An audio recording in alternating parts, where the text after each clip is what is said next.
dar continuidade ao nosso estudo hoje, o EAD, o estudo aprofundado da doutrina espírita. Mas antes, nós vamos ver e ouvir uma mensagem de Bezerra de Menezes, que veio através de Divaldo Franco, em 2010, nos Estados Unidos, muito atualizada e que vale a pena nós refletirmos um pouco.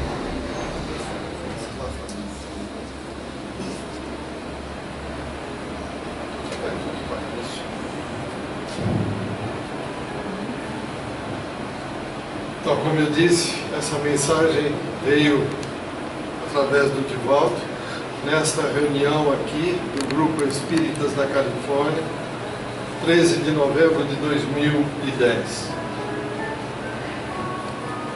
Diz o nosso prezado, estimado e querido Bezerra de Menezes, que Jesus nos abençoe. A sociedade terrena vive na atualidade um grave momento mediúnico no qual, de forma inconsciente, dá-se o intercâmbio entre as duas esferas da vida. Entidades assinaladas pelo ódio, pelo ressentimento e tomadas de amargura, cobram daqueles algozes de ontem o pesado ônus da aflição que lhes tenham proporcionado. Espíritos nobres, voltados ao ideal de elevação humana, sincronizam com as potências espirituais na edificação de um mundo melhor. As obsessões campeiam de forma pandêmica, confundindo-se com os transtornos psicopatológicos que trazem os processos afligentes e degenerativos. Sucede que a Terra vivencia nesse período a grande transição de mundo de provas e expiações para um mundo de regeneração. Nunca houve, como de fato nós podemos todos nós testemunhar, nunca houve tanta conquista da ciência e da tecnologia e tanta hediondez do sentimento e das emoções. As glórias das conquistas do intelecto esvaecem diante do abismo da crueldade, da dissolução dos costumes, da perda da ética, da decadência das conquistas da civilização e da cultura. Não seja, pois, de estranhar que a dor, sob vários aspectos, espraia-se no planeta terrestre, não apenas como látego, mas, sobretudo, como convite à reflexão, como análise à transitoriedade do corpo, com o propósito de convocar as mentes e os corações para o ser espiritual que todos somos. Fala-se sobre a tragédia do cotidiano, com razão. As ameaças de natureza sísmica a cada momento tornam-se realidade, tanto de um lado como de outro do planeta. O crime campeia solta e a floração da juventude entrega-se, com exceções compreensíveis, ao abastardamento do caráter, às licenças morais e à agressividade. Sucede, meus filhos, que as regiões de sofrimento profundo estão liberando seus hóspedes que ali ficaram em cárcere privado por muitos séculos e agora, na grande transição, recebem a oportunidade de voltarem-se para o bem ou de optar pela loucura a que se tem entregado. E esses que teimosamente permanecem no mal, a benefício próprio e do planeta, irão ao exílio em orbes inferiores, onde lapidarão a alma auxiliando os seus irmãos de natureza primitiva, como nos aconteceu no passado. Por outro lado, os nobres promotores do progresso de todos os tempos passados também se reencarnam nesta hora para acelerar as conquistas, não só da inteligência e da tecnologia de ponta, mas também dos valores morais e espirituais. Ao lado deles, benfeitores de outra dimensão emboscam-se na matéria para se tornarem os grandes líderes e sensibilizarem esses verdugos da sociedade. Aos médiuns cabe a grande tarefa de ser a ponte entre as dores e as consolações. Aos dialogadores cabe a honrosa tarefa de ser, cada um deles, psicoterapeutas de desencarnados, contribuindo para a saúde geral. Enquanto os médiuns se entregam ao benefício caridoso com os irmãos em agonia, também têm as suas dores diminuídas, o seu fardo de provas amenizadas, as suas aflições contornadas, porque o amor é o grande mensageiro da misericórdia que dilui todos os impedimentos ao progresso. É o sol da vida, meus filhos, que dissolve a névoa da ignorância e que apaga a noite da impiedade. Reencarnaste para contribuir em favor da nova era. As vossas existências não aconteceram ao acaso, foram programadas.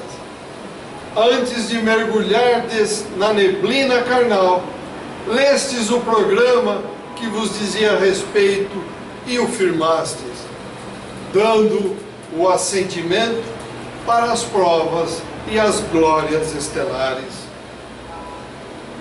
O Espiritismo é Jesus que volta de braços abertos, descrucificado, ressurreto e vivo, cantando a sinfonia gloriosa da solidariedade. Dai-vos as mãos, que as diferenças opinativas sejam limadas e os ideais de concordância sejam praticados. Que quaisquer pontos de objeção tornem-se secundários diante das metas a alcançar. Sabemos das vossas dores, porque também passamos pela terra e compreendemos que a névoa da matéria empana o discernimento e muitas vezes dificulta a lógica necessária para a ação correta.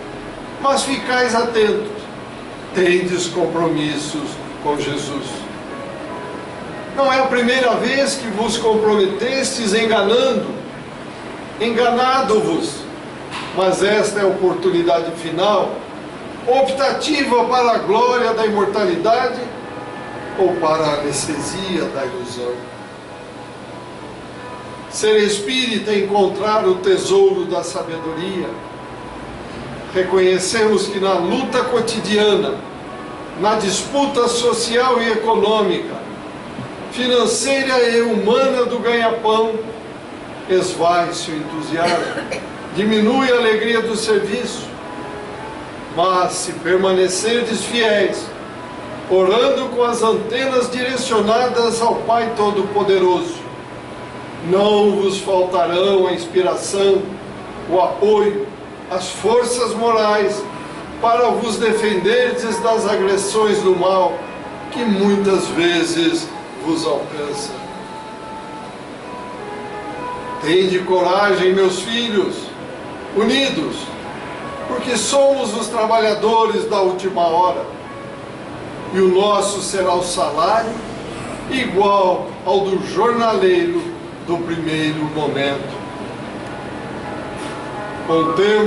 Cantemos a alegria de servir, e ao sairmos daqui, como saiu nosso querido irmão Normando hoje, levemos impresso no relicário da alma tudo aquilo que ocorreu em nossa reunião de santas intenções, as dores mais variadas, os rebeldes, os ignorantes, os aflitos, os infelizes, e também a palavra gentil dos amigos que velam por todos nós. Confiando em nosso Senhor Jesus Cristo, que nos delegou a honra de falar em seu nome, e em seu nome ensinar, curar, levantar o ânimo e construir um mundo novo, rogamos a Ele, nosso divino benfeitor, que a todos nos abençoe e nos dê a sua paz. São os votos do servidor mínimo e paternal de sempre, Bezerra. Uma lindíssima mensagem, meus amigos, que se nós realmente levarmos a sério o que está aqui, toca profundamente em nossos corações. E mostra para nós que realmente estamos nos momentos de transição, estamos nos momentos em que nós nos dispusemos a ser um agente de mudança, e não mais uma vida para vê-la passar, como se diz, através da janelinha. Vamos refletir um pouquinho sobre isso. Algum comentário, alguma pergunta? E aí nós já vamos à nossa aula de hoje. Isso aí. Então hoje, meus amigos, vamos aqui dar continuidade ao EAD. Vamos ao roteiro 7, a primeira parte do roteiro. Vamos ver as instruções de Jesus aos discípulos. Então, os objetivos maiores deste encontro serão fazer uma análise espírita das instruções que Jesus deu aos seus discípulos. Vamos nos fundamentar no quê? No Evangelho, em que Jesus pede para que o Evangelho seja divulgado entre os judeus afastados do judaísmo por desilusão ou insatisfação. Aos gentios não. Não vão aos gentios. Por que não? Porque essa tarefa não era dos discípulos. Seria de um outro discípulo que viria mais tarde, Paulo. Devem curar os doentes do corpo e do espírito de forma gratuita, com paz e harmonia. Então vamos ao texto evangélico sobre o qual nós vamos discorrer. Então o texto é esse, Mateus capítulo 10, versículos 5 a 14. Jesus enviou então estes 12, ele lhes ordenou dizendo: não ireis pelo caminho das gentes, nem entrareis em cidade de samaritanos. Veja, está claro. Os gentios e samaritanos não é com vocês. Mas ide antes as ovelhas perdidas da casa de Israel. E indo, pregai dizendo: é chegado o reino dos céus. Curai os enfermos, limpai os leprosos, ressuscitai os mortos, expulsai os demônios. De graça recebestes, de graça dai. Não possuais ouro e nem prata, nem cobre em vossos cintos, nem alforjes para o caminho, nem duas túnicas, nem sandálias, nem bordão, porque digno é o operário do seu alimento. E em qualquer cidade ou aldeia em que entrardes, procurai saber quem nela seja digno de hospedai-vos, aí até que vos retireis. E quando entrardes em alguma casa, saudai-a, e se a casa for digna, desça sobre ela a vossa paz. Mas se não for digna, torne para vós a vossa paz. Se ninguém vos receber, nem escutar as vossas palavras, saindo daquela casa ou cidade, sacudi o pó dos vossos pés. Nossa, Jesus mandando fazer isso? Não passa, não vai sacudir o pó, não dá nem... Parece que choca, não é? Parece que vai bater de frente com aquilo que Jesus veio ensinar. Mas é exatamente isso que nós vamos esmiuçar, detalhe a detalhe, para poder entender. Não basta ler, nós temos que entender aquilo que nós realmente estamos lendo. Então vamos ao texto.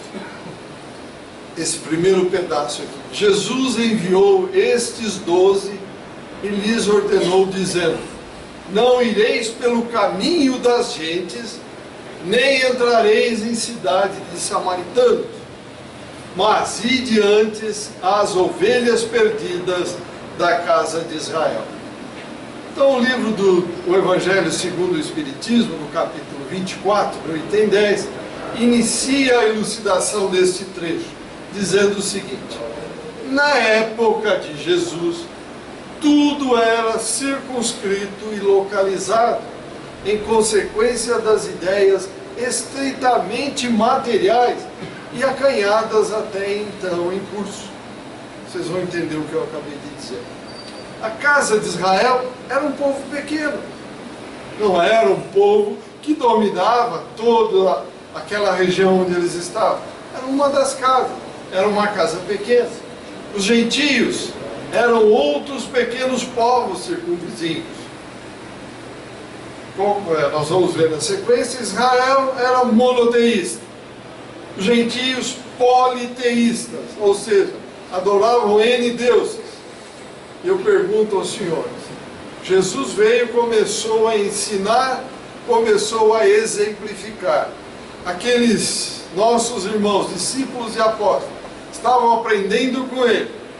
Será que teriam, pergunto de novo, que teriam condições de pregar a boa nova entre aquele povo politeísta? Então hoje as ideias se universalizam e se espiritualizam com muita facilidade. A luz nova não constitui privilégio de nenhuma nação. Constitui privilégio? Não. O Espiritismo veio na França, e daí? Saiu pelo mundo, e ontem ou anteontem, se eu não me engano, conversando com um francês aí, falou: não acredito que isso veio da França. De jeito nenhum. Eu conheço, nunca ouvi falar. Então está aí, ó. A luz nova não constitui privilégio de nenhuma nação. Depende do esforço e da vontade de cada um de nós. Não vamos imaginar que, aquilo que eu brinco sempre, pôr o livro embaixo do braço e achar que por osmose nós vamos aprender. Não vamos. É trabalho, ler, estudar, dialogar, bater papo, senão não vamos aprender. Para esta nova luz, não existem barreiras. E o seu foco está em toda parte, em todos os homens, pois somos todos irmãos. Não tem privilégio. Aquilo veio para o cara que mora em cima da pedra no Corcovado. Daí, a casa do Pai são todos os lugares. Ninguém tem privilégio de nada. Todos são merecedores de tudo. Na época de Jesus, vemos que as suas instruções foram claras aos discípulos. Procurar as ovelhas perdidas da casa de Israel, evitando os gentílicos. O que será que motivou Jesus a essa orientação específica? É o que eu falei há pouco. É muito simples. Os seus discípulos não possuíam condições para lidar com as diferentes interpretações religiosas existentes na época. Quem eram os discípulos de Jesus? Quem? Pessoas altamente instruídas. Para pescadores simples, vamos falar do passado. O passado é outra coisa. Mas daquele momento em que foram escolhidos, pessoas simples. Não tinham condições, eles não saberiam lidar com as diferentes interpretações religiosas existentes. quem foi lidar com isso? Quem era Paulo? Aquele que seria o chefe, o sacerdote máximo do Sinédrio. Veja quanto ele estudou, quanto ele conhecia, falava várias línguas, vários idiomas. Então ele teria condição de realmente bater, dialogar, falar com os gentios. Por isso Jesus já sabia.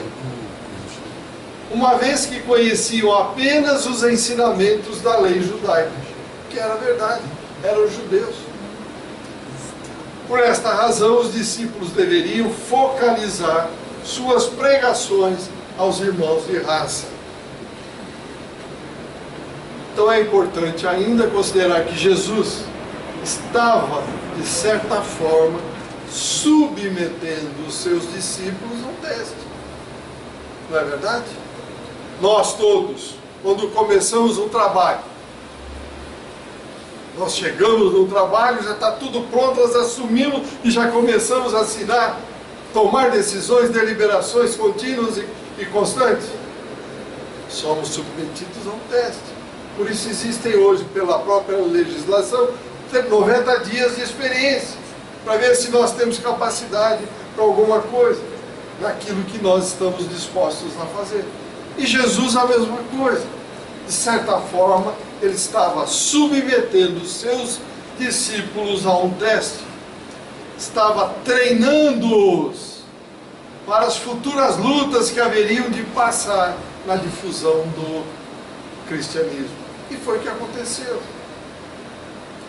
Vocês já devem ter lido, acho que sabem, quantos dos 12 discípulos tiveram morte natural? Quantos? João Batista, João, o evangelista. Os outros todos, ou foram decapitados, ou foram julgados no alto de um morro, ou foram arrastados, enfim. Aí, ó, Jesus já sabia dos problemas que eles iriam enfrentar na divulgação do cristianismo. Eliseu Rigonati, nesse livro aqui, O Evangelho dos Humildes, ele diz para nós o seguinte: durante algum tempo, os discípulos se dedicam ao aprendizado junto ao Mestre. Como eram espíritos de alto progresso espiritual, fácil foi para eles assimilar as lições que Jesus lhes dava diariamente. Não só por palavra, mas principalmente pelos exemplos. E nós todos sabemos que um exemplo vale mais do que 1000 palavras, não é verdade? E mais fortificados pela fé que Jesus acendera em seus corações, estavam agora preparados para continuar a obra evangélica que Jesus iria confiar-lhes. Então eles tiveram, não vamos pensar que por serem discípulos, chegaram, estavam prontinhos, apertou o botão, pronto, agora só um autônomo, já saiu fazendo. Não existe isso. Todos nós, quando aqui chegamos, temos que revisar, temos que aprender. Cada encarnação é uma encarnação. Trazemos sim as tendências instintivas daquilo que fomos, aprendemos e executamos no passado, mas temos que recobrar. A missão dos apóstolos começa então entre os próprios judeus que estavam afastados do judaísmo. Ué, mas tem judeu que se afasta do judaísmo? Tem católico que se afasta do catolicismo? Tem espírita que vai embora da casa? Tem evangélico que se afasta? Obviamente que tem. Louco será aquele que imaginar que não tem. Mas você está falando uma coisa estranha. Não, nós estamos num mundo de provas e expiações, segundo degrauzinho, para ir à regeneração. Estamos todos no mesmo nível evolutivo? Entendemos tudo que nos é ensinado? Assimilamos da mesma forma? Agimos iguais?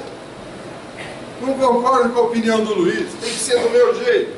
Não concordo com a opinião dela. Ah, então não está bom, então eu vou para outra casa, vou para outro templo, vou para outra religião. Nós mesmos, quanto mourejamos em outras religiões, em outras existências? Uma quantidade enorme, não sabemos. Mas chegou um momento em que não estávamos mais satisfeitos. Estamos hoje aqui.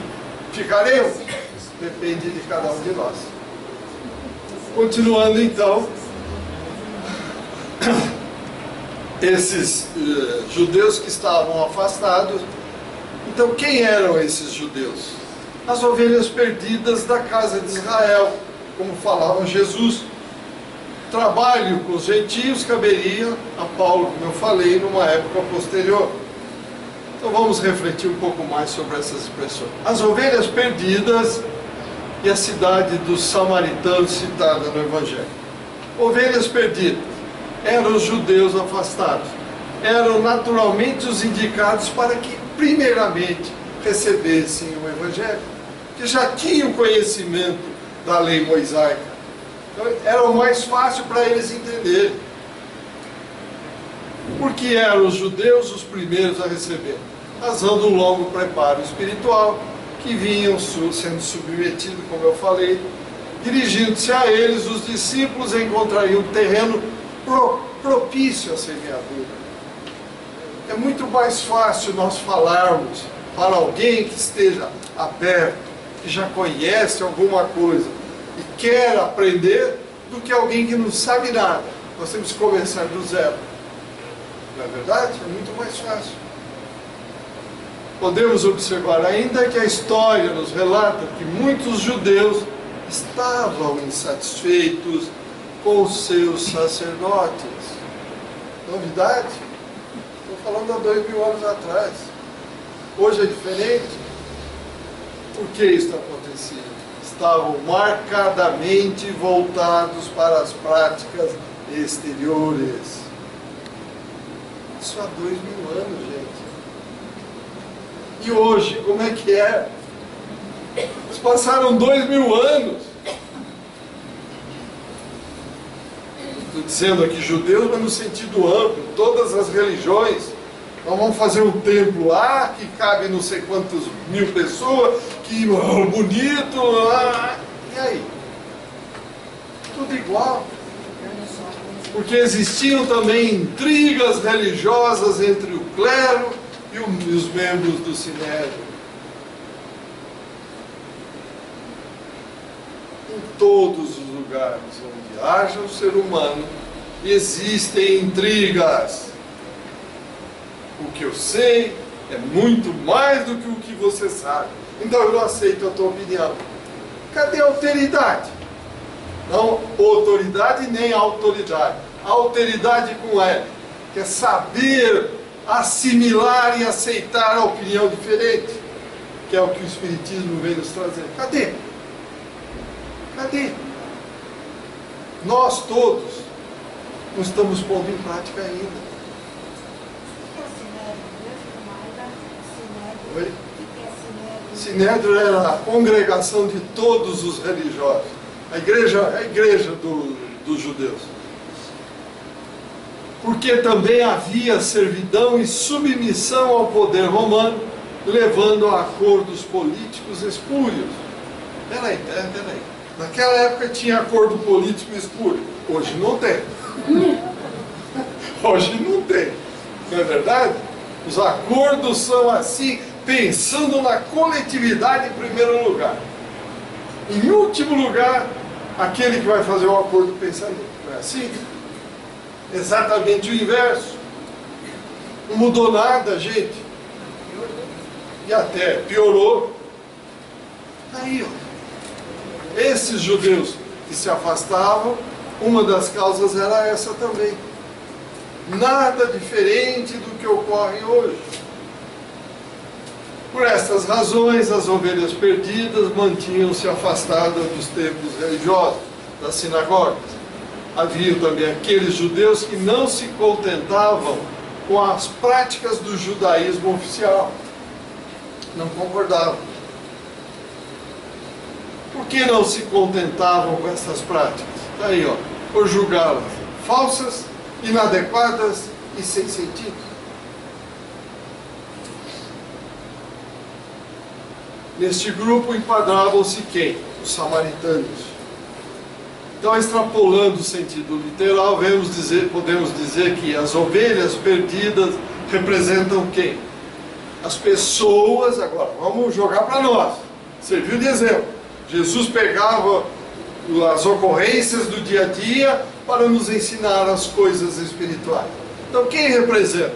As pessoas, nós, que mesmo possuindo uma base de espiritualização, estavam ou estão perdidas, porque não encontraram ou encontram na religião, que adotavam ou adotam como norma de conduta, respostas às suas indagações íntimas e aos anseios de crescimento espiritual. Veja, eu fiz questão de chamar minha atenção. Não encontraram ou encontram respostas. E nós, por acomodação total, nós só queremos respostas, mas não queremos procurar as respostas. Nós queremos que o prato esteja feito, prontinho para mastigar e engolir. Nós não queremos procurar o alimento espiritual, não queremos desenvolver esse alimento e assimilar. Isso não existe, meus amigos e amigas. Nós fomos criados por Deus simples e literalmente ignorante, ou seja, sem conhecimento de nada, para que com o nosso esforço passássemos pelo mineral, vegetal, animal, estagiando hoje no nominal, para amanhã estagiar no angelical, arcangelical e um dia retornar a Deus. Para passear nós estamos indo? Não, para com o nosso esforço passarmos por todas as experiências possíveis, existentes no universo, para um dia estar junto a Deus. Como eu digo sempre, estado de beatitude e adoração, isso é brincadeira, isso não existe. Deus trabalha sem parar e nós vamos ficar em adoração? Adorar o quê? Nós temos que trabalhar e nada mais. Vamos lá auxiliar a Deus, cada um numa sua tarefa e vamos em frente. Alguma pergunta até aqui? Algum comentário? Pois não.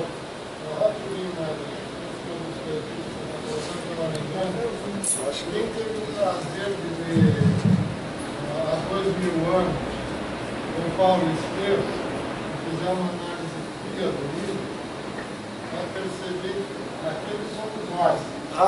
Não mudou absolutamente nada. Não, é lamentável. Lamentável. Não mudou mesmo. Muito pouco. Como nós falamos aí com a mensagem do Bezerra. Nós tivemos um salto tecnológico muito grande. E aí? Como diz Emmanuel, as duas asas. Uma está bem estendida, a outra está mirrada. Voar como? Não tem chance. Cidade dos samaritanos. Eram considerados dissidentes do judaísmo, pois eles não se contentavam com as práticas oficiais, por julgá-las falsas, inadequadas e sem sentido. Nós que viemos de outras crenças, hoje analisando friamente, por que nós saímos, eu especialmente falo por mim, saí de onde eu vim? Por causa exatamente disso, por causa de práticas que não condizem com a realidade. Não tem nada a ver. Qual é a realidade? Paz, amor, harmonia, equilíbrio. Tudo dentro de uma lógica, nada de imposição. Impôs, pula fora, gente. Se não tem lógica, vai embora e larga, vai para outro lado. Não tem o que fazer. O Evangelho segundo o Espiritismo, na introdução, diz o seguinte: após o cisma das 10 tribos, lá na Samaria, cidade samaritana, ela então se constitui a capital do reino que saiu, que ficou separado de Israel. Os samaritanos estiveram quase que constantemente em guerra com os reis de Judá. E conclui Kardec: desta versão profunda, datando da época da separação, perpetuou-se entre os dois povos, que evitavam relações recíprocas. Os samaritanos somente admitiam o livro de Moisés, o Pentateuco, que continha a lei de Moisés, e rejeitavam todos os outros livros que foram posteriormente anexados à lei de Moisés. Lembrem do Evangelho, Jesus fala do bom samaritano, falava dos judeus e dos samaritanos. Todos passaram, viram lá aquele que tinha sido atacado por um ladrão, passaram, olhavam e iam embora. O samaritano veio e cuidou dele.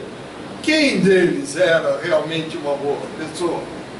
Ficou claro no Evangelho. O que simboliza na realidade a cidade do samaritano? Agora, trazendo para nós, Jesus pegava os exemplos da época e falava das coisas espirituais. O que simboliza a cidade do samaritano? Simboliza os discutidores religiosos, os dissidentes, os polêmicos, aqueles que, governo sou contra, não interessa a facção, não interessa o que está falando, não aceito, eu sou contra. Deus não existe? Não quero nem saber. Mas como? Você já estudou? Não, mas não quero saber, não existe. Não se dá nem ao trabalho de mostrar que é inteligente, simplesmente mostra que não quer nem saber das coisas. Aqueles que vivem à parte não se misturam com aqueles que pensam de forma diferente. Não é da nossa turma, então não serve. É do nosso grupo? Tem tudo. Não é, não tem nada. Como é que fica? Já pensou se Jesus agisse assim? Seria de nós? Imagine Deus, na sua infinita grandeza e bondade. Ele vai falar, poderia imaginar o seguinte: não, lá no planeta Terra, quem for espírito, eu vou ajudar. Ele vai poder respirar, receber o sol. E os outros que não são, não vai poder receber nem o sol e nem respirar. Isso é possível? Não, gente. Não, não é possível. Deus ama a todos igualmente. Ele tem um amor ilimitado por nós. Ele sabe que nós somos crianças espiritualmente falando. Então Ele nos dá a chance. Quantas reencarnações já viemos aqui? Se nós insistirmos em fazer coisa errada, que estava na mensagem do bezerro, vamos para outros orbes inferiores. Você está insistindo em fazer bobagem aqui? Então vai lá, vai fazer lá. Lá é difícil, vai lá. E assim vamos, gente. Já viemos de Capela, fomos praticamente expulsos de lá, vamos ser expulsos de novo. Entre eles também surgem aqueles, mesmo entre esses dissidentes, ainda surgem aqueles que impulsionam o progresso, que valorizam a união, a paz entre as criaturas. Então não é assim também tudo na vala comum. Tem aqueles que, param e pensam, percebem que não é bem assim. Alguma pergunta, algum comentário? Frente. Caminho das gentes. Representa no texto a comunidade dos gentios, que viviam próximo aos judeus. Eram considerados pagãos politeístas por formação cultural. Nasceram naquele berço e assim eles se mantinham. O Evangelho segundo o Espiritismo, no capítulo 24, item 9, diz o seguinte: em muitas circunstâncias Jesus prova que suas atenções não se circunscreveram ao povo judeu, mas a toda a humanidade. Nem podia ser diferente. Ele não veio aqui para ensinar os judeus. Ele veio aqui porque era um povo monoteísta e que tinha facilidade para que ele encarnasse e dali divulgasse, disseminasse os seus ensinamentos. Imagine Jesus nascendo no meio de um povo politeísta. Ficaria muito mais difícil. Ao dizer aos seus apóstolos para não irem aos pagãos, não disse isso desdenhando da conversão desses povos, porque não teria nada de caridoso, não é verdade? Mas é porque os judeus já acreditavam no Deus único e aguardavam a vinda do Messias. Ou seja, estavam preparados pela lei mosaica e pelos profetas para aceitarem as palavras de Jesus. Estavam preparados e aceitaram. E nós aceitamos. Nós estávamos lá, gente. Vamos imaginar que nós não temos nada com isso. Temos muita coisa. Fizemos um monte de bobagem. Já com os pagãos, onde até faltava a base, estava ainda tudo por fazer. Então, vejam, como é que esses discípulos iriam, no meio dos pagãos, que não tinham base de nada, começar a falar de uma nova doutrina, de uma nova filosofia de vida, abandonar tudo aquilo que eles tinham naquela época, em que tudo era setorizado, em que o meu clã era o maior, o meu era o melhor, eu posso mais, eu mando mais, nós, povo tal, mandamos e somos superior ao outro. Você percebe? Não era fácil. Então eles não teriam condição mesmo. Os apóstolos não se achavam ainda esclarecidos para uma tarefa tão pesada.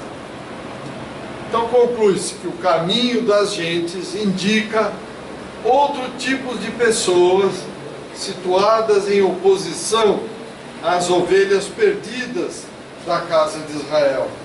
Ou seja, quem são? Os materialistas, descrentes por convicção ou por espírito de sistema. São esses. Encontram-se no estágio evolutivo onde as sensações da matéria lhes satisfazem o sentido e nada mais desejam.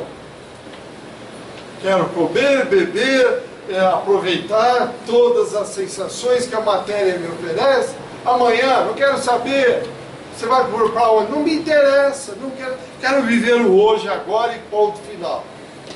E o hoje, agora demora para passar, não é verdade? Nossa, como demora, né?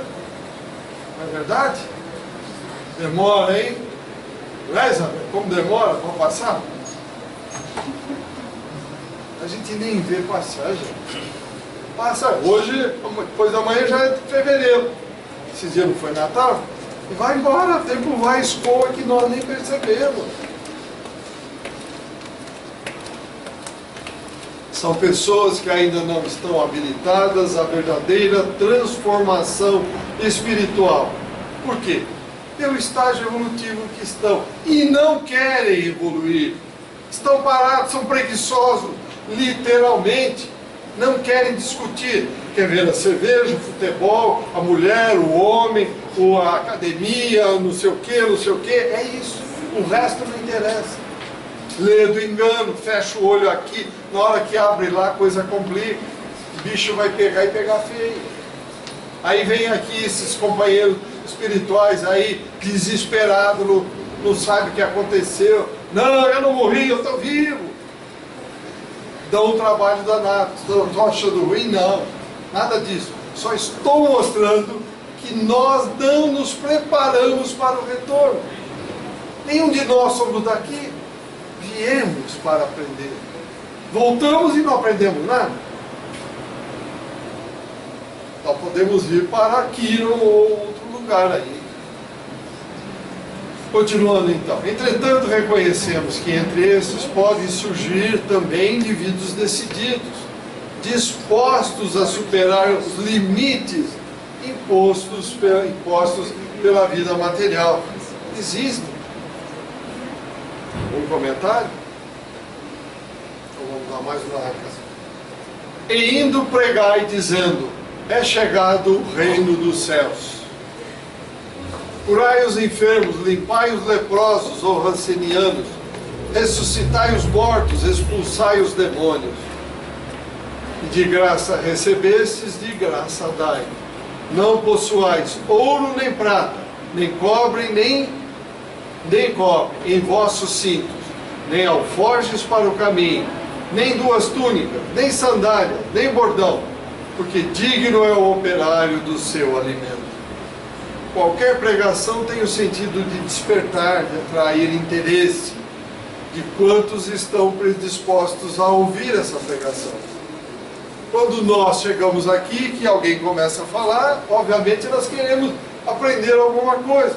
Quando ligamos a televisão, tem alguma coisa, alguém falando ou alguma coisa acontecendo, é porque queremos aprender alguma coisa.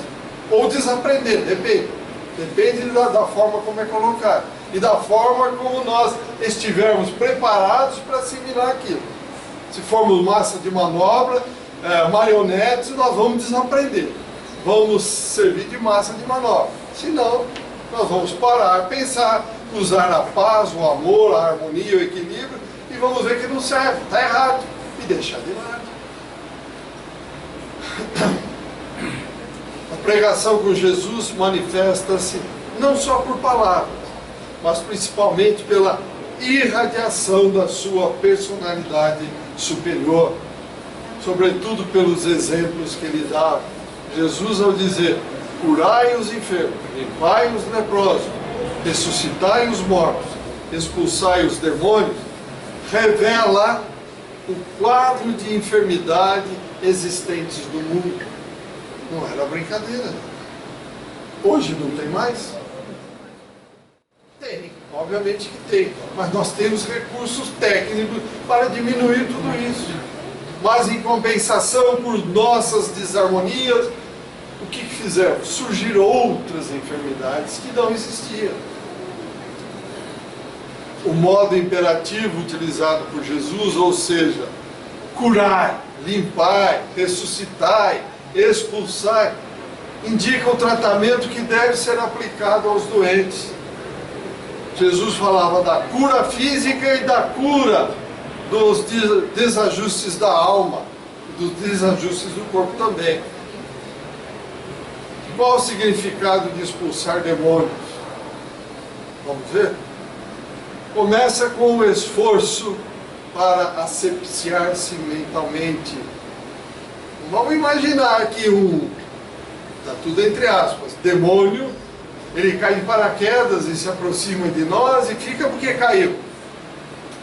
Primeira coisa, asepsiar-se mentalmente, criar novo espaço mental, estar disposto a mudar suas atitudes, as nossas atitudes, de forma perseverante e paciente, começando com a seleção dos próprios pensamentos. Aí o bicho pega. Bom, os pensamentos brotam na razão de 70, 80, 90 mil pensamentos por dia na nossa mente. Fazer a seleção dos pensamentos.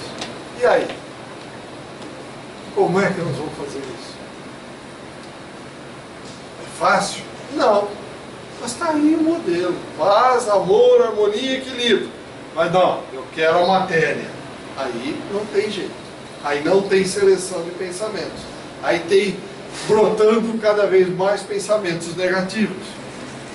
Então, Allan Kardec, no Evangelho segundo o Espiritismo, no capítulo 17, item 4, diz o seguinte: reconhece-se o verdadeiro espírita pela sua transformação moral e pelos esforços que emprega para domar suas inclinações más.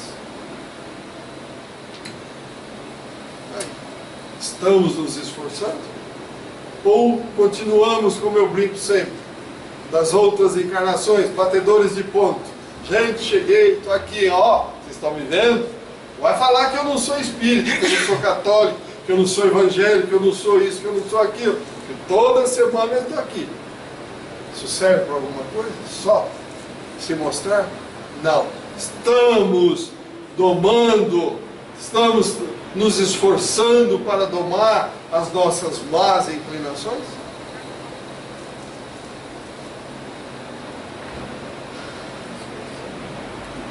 Então eu vou parar por aqui, abro para perguntas.